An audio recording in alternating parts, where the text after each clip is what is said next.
what's up you guys, this is Rob from The Gay Guy Plays, and today on the hit list we're targeting my top 5 favorite secondaries in game. Now I'm gonna be 100% honest with you, this specific list was definitely a bit rough to come up with, as I personally don't feel like there's really been any bright shining stars in the secondary category this year. And I know that there are some people out there that are gonna fanboy over things like the Sonic War and the Twin Gurkata, but honestly their novelty falls short in my eyes. So as a disclaimer, keep in mind that this is my list of favorite secondaries, and not necessarily the top tier endgame bringers of death! If you want, I'm sure that there are tons of other channels out there that are more than happy to clickbait you with bullshit like that. However, this particular list is just what I personally enjoy after over 2.5 thousand hours in game. So take that as you will, and let's start scratching off targets. At number 5, the Mahdi comes rampaging in like a half-blind Yorkie during mealtime. The accuracy on this thing is absolutely terrible, however they look so damn good I don't even care. This is hands down my favorite secondary weapon model in-game,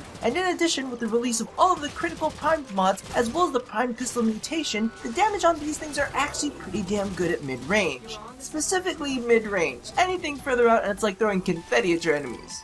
Next up at number 4 is the Furus? I know you're confused, but hear me out. With the introduction of sorties, sometimes rescue missions cannot be avoided, so I figured it's better to evolve rather than just keep ducking them. Now, for those of you who aren't aware, New Loka has a weapon-specific mod for the Furus that, in addition to the Purify effect, also gives a bit of lifesteal. So hand that over to Hostage and combine that with Safeguard Switch, toss on to Loki's indefinite invisibility build, and all of those annoying rescues turn into a cakewalk.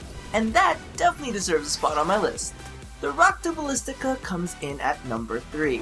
Now, the main reason it's here is because of my love for bows, and honestly this is the closest thing we have in the secondary category. While it doesn't pack as much power as a primary bow, its projectiles have no fall off, and due to the fact that it's got access to secondary mods, it has an 80% chance for triple shot. Combine that with its innate blight effect that procs AoE viral, energy restore, as well as a speed boost, and there are definitely lots of reasons to love it. Not to mention its sick PBR update that makes it just as purtiful as it is deadly.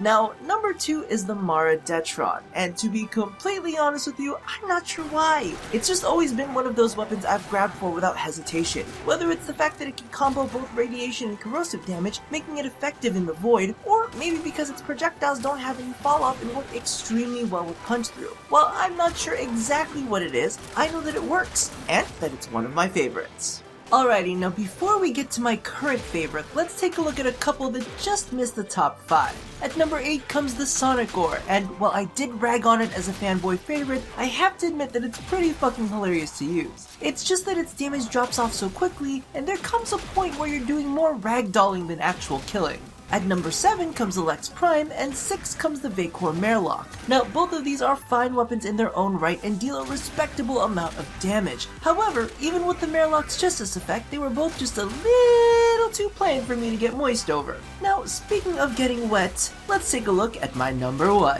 Now, this has to be no surprise to anyone. While this hot semen spewing machine isn't the most powerful weapon on the block, the Atmos has some very unique mechanics that allow it to create one of the most devastating splash zones in game.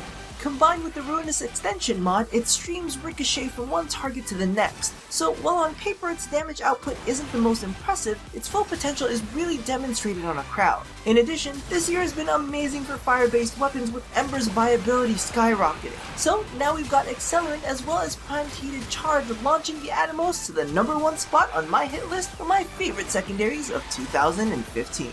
Now, I hope you guys enjoyed this one, and just keep in mind that these are my favorites of the year. As many of you know, I love nothing, and you may see absolutely none of these return on next year's list. So don't get your boxers in a bunch if your favorites didn't pop up. Now, I know you're gonna do it anyway, so I might as well be an enabler and tell you to leave your list of favorite secondaries in the comments below. And maybe you can come back to this video next year to see if you've stayed with the classics, or if you found a powerful new toy to play with. So thank you for tuning in to day number 3 of NoDeWiHoE. There are several other lists that I need to be checking twice. So in the meantime, rewind over to day number 2, where we customized Loki's Knave skin, as well as the meaning of the year of 3 on NoDeWiHoE's day number 1. Now don't forget to do all the things that I asked you to do at the end of every one of these. And as always, remember to put the emphasis on extravaganza, or the night elves will get you and it won't be pretty.